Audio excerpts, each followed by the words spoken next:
एक आम धारणा है कि शीर्षासन करने से सेक्स के तुरंत बाद प्रेगनेंसी के चांसेस कम हो जाते हैं। आप नेट पे और आपके पास कई तरह के सवाल भी आते होंगे ऐसे। हाँ, बहुत सारे आते हैं। कोई कहता है कि अगर हम इलायची खा लें तो उसके साथ प्रेग्नेंट नहीं होंगे। कोई कहता है कि पपीता कच्चा खा लो तो उसके साथ प्रेग्नेंट नहीं होंगे।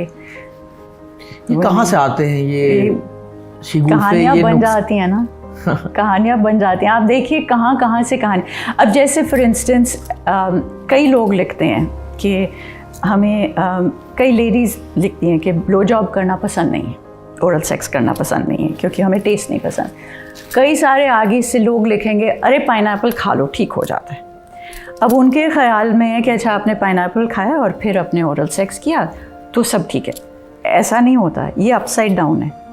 एक्चुअली ये है कि अगर आदमी पाइनएप्पल खाए, वो भी इमीडिएटली नहीं कि अच्छा हमने खाया और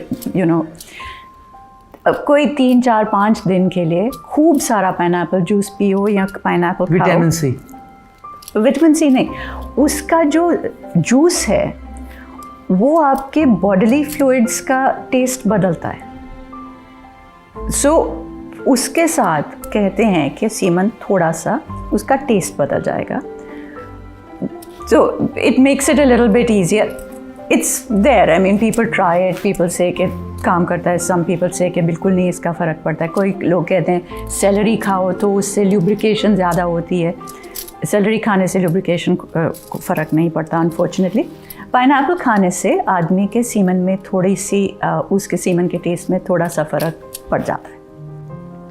So but लोगों का ये कहानी है कि अच्छा जी आप to the woman कि आप पाइनएप्पल खा के ओरल सेक्स कर लो तो आपके लिए ठीक रहेगा। So you know what I mean, वो कहानी उधर से बन गई, गलत है। बट हाँ, ओरल सेक्स के बारे में सीमा जी क्या बताया गया है कामा सूत्र में? सो ओरल सेक्स के बारे में मतलब कहते हैं कई लोग कहते हैं कि सेफ नहीं है, ये गलत है, अननेचुरल बताते हैं। क्या लिखा है? नहीं, बहुत लिखा है। It's the biggest chapter actually. जो ओरल सेक्स का चैप्टर है ये सबसे लंबा चैप्टर है कामसूत्र में।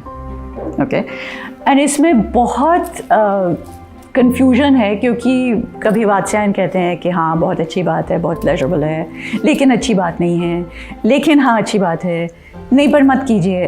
पर अगर आप कर सो बेसिकली इट सेज कि अगर आप कहें कि एज अ मैन कि the woman should give you oral sex, तो तैयार रहिए कि आपको भी उसके लिए करना पड़ेगा। इसलिए बेहतर है कि आप उससे ना कहें। आप नॉर्मली वो कहते हैं ना अपना नाई या अपने मसाज वाला, I mean that's used for everybody, उसको थोड़े से पैसे दीजिए, वो करेगा आपके लिए। तो अगर क्योंकि वो अपने पैसे के लिए कर रहा है इसलिए ना तो आपको पाप लगेगा इसका, अगर वो कहते हैं कि पाप है तो ना पाप लगेगा। एंड अगर वो पैसे के लिए कर रहा है तो आपको उसके लिए वापस करने की ज़रूरत भी नहीं पड़ेगी। ऐसा कामा सूत्र में लिखा। पार्टनर के साथ करने पर जोर नहीं देना।